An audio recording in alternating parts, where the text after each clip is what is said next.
एकंदर पुराय देशातलो सगळ्यात व्हडलो ब्रिज आसा ही आमच्या खातीर अभिमानाची गजाल आसा। स्टेट ऑफ आर्ट पूल आहे, गोव्या करता नाही, महाराष्ट्र करता नाही, तर देशही करता नाही।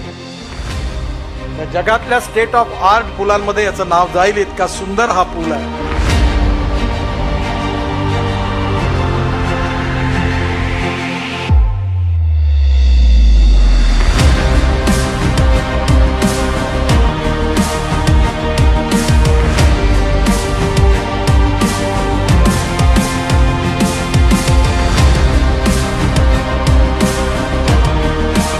माननीय गडकरी जेन्ना जेन्ना गोंयांत येता तेन्ना तेन्ना नवीन संकल्पना आमच्या मुखार मांडटा आनी त्यो खऱ्यो करून दाखयता।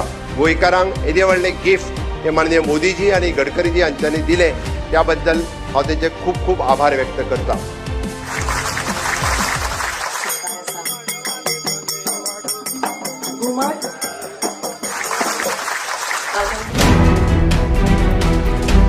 मला अतिशय आनंद होतोय की एक महत्वाकांक्षी प्रकल्पाचा जवळपास 70% भाग पूर्ण झाला आणि आज त्याचं लोकार्पण झालेलं आहे।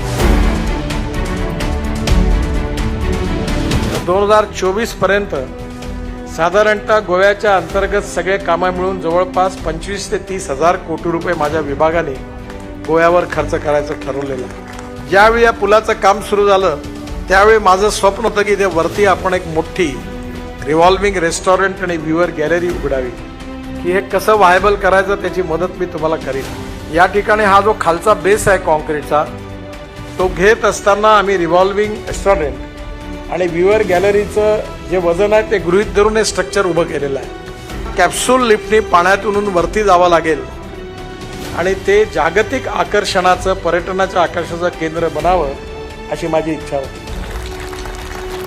आणि त्या वरच्या टॉवरवर गेल्यावर पूर्ण गोवा बघता येईल आणि त्याचबरोबर बाजूला जी जागा आहे त्या ठिकाणी गोव्याची खाद्य संस्कृती, गोव्याचं फूड, गोव्याचं हँडलूम, हँडीक्राफ्ट या सगळ्याचं आणि पार्किंग प्लेस आणि उत्तम प्रकारची व्यवस्था असावी। मला आठवतं की ज्यावेळी वरळी बांद्रा सीलिंग प्रोजेक्ट बांधण्याची संधी मला मिळाली त्यावेळी असाच केबल स्ट्रीट ब्रिज होता, पण आपला गोव्यातला ब्रिज हा वरळी बांद्राच्या केबल स्ट्रीट ब्रिज पेक्षाही मोठा आहे, याचा निश्चितपणे आपल्या सगळ्यांना अभिमान वाटतो।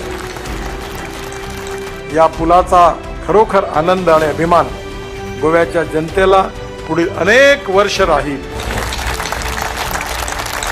भारत माता की, भारत माता की, वंदे वंदे